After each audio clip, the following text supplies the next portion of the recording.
ሰላም ጤና ይስጥልን በመላው ዓለም የምትገኙ የተወደዳችሁ የሮሃ ቲቪ ተከታታዮች አሁን የደረሰን ሰበር መረጃ አለ እንደሚከተለው ይቀርባል።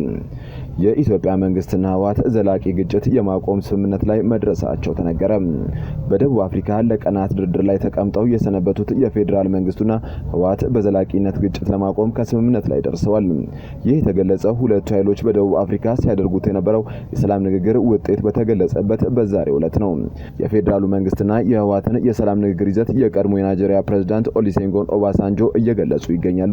ነገር ግን የስምምነቱ ትግበራ ወሳኝ ይሆናል ሲሉ ኦሉሴጉን ኦባሳንጆ አሁን ተናግረዋል። Yes, we have made concessions because we have to build trust and we have to make sure that every one of us builds on that trust. But like President Obasanjo clearly pointed out, to sign an agreement is one thing, but to implement it is entirely different. And our focus should be on implementing it, not because we are wary of fighting, but rather because our people deserve every ounce of it. It's our hope and expectation that both sides will remain faithful to the commitments they have entered. And it's also our hope and expectation that the verification and monitoring mechanism we are going to put in place will be an ironclad one, and the international community needs to throw its weight behind such a process so that we can avoid a relapse into the kind of traditional proclivity to resolve differences by shooting at each other. So I hope our efforts to silence the guns will be followed through in earnest.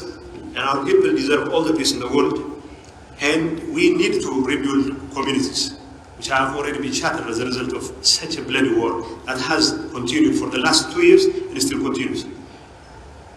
I know there are spoilers from nearby, from inside our ranks, from the neighborhood, and we also know they will not stop at nothing to sabotage our peacemaking efforts, and it is only through our collective resolve that we can hold these spoilers in check, whether they are from the entire neighborhood or from within our ranks.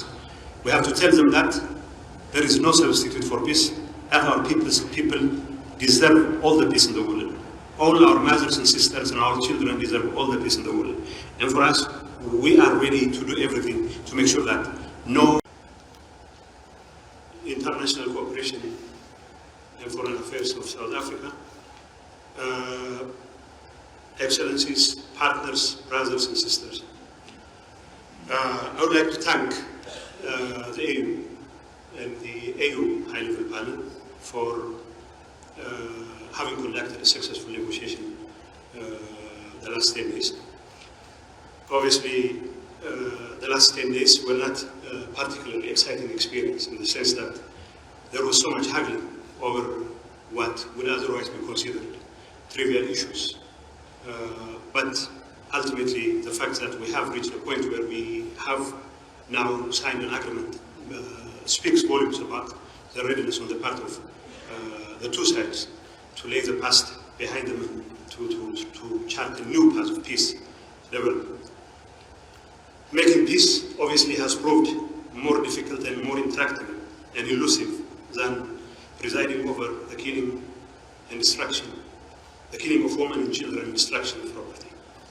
The war in our part of the country, the last 2 years, has claimed the lives of hundreds of thousands of people and has turned Ethiopia, once in the cusp of great economic progress,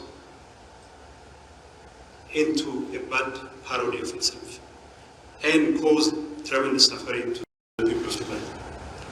Our people have been killed not only through bullets, but also for lack of sign an agreement to at least explore the opportunity to see if we can make peace, and it is still within reach.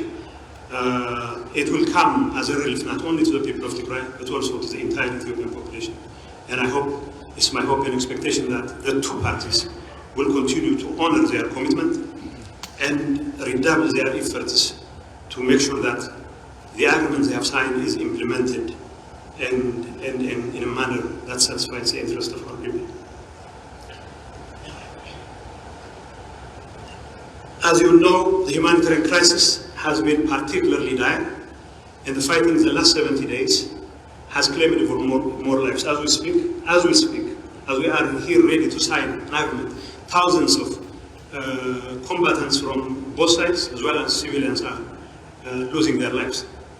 So it is incumbent upon us not only to sign this agreement, but also to make sure that it's immediately implemented, and the follow-up activities that are required to make sure such an agreement is implemented to the fullest extent possible are carried through in earnest.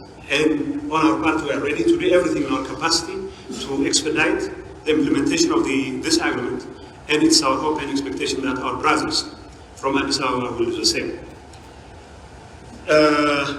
Obviously, like I said, we cannot solve our problems when there is too much testosterone in the room. Obviously, some of you have been complaining that the delegates from both sides have little in the way of feminine presence, and people advise us that probably the presence of women would have made a difference as far as making peace is concerned.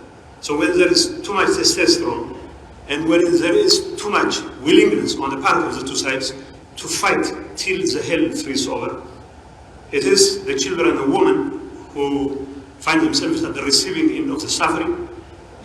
And unfortunately, it's unfortunate for myself and my comrades here who have once served in the same government.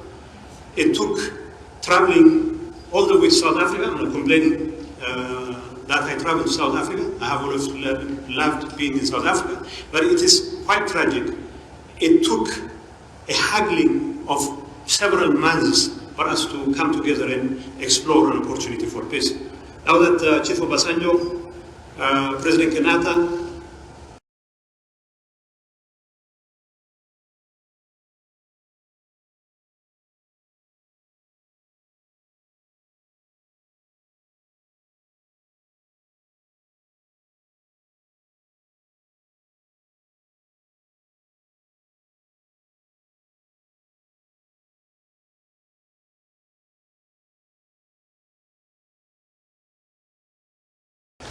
as everyone has pointed out, and the destruction in Tigray has been even more particularly immense.